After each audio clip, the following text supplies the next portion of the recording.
जिसमें ये आदमी मोटू पतलू कार्टून के सारे कैरेक्टर की आवाज निकाल रहा था। अरे बड़े भैया कीजिए हो। अरे खाली पेट में दिमाग की बत्ती नहीं जलती।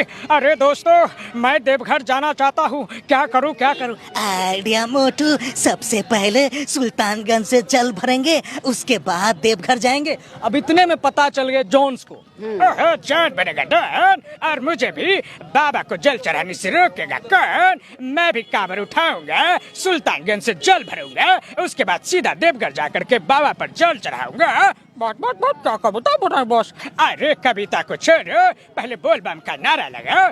घाट बड़ी दूर है, बोल बम का नारा है, बाबा एक सहारा है।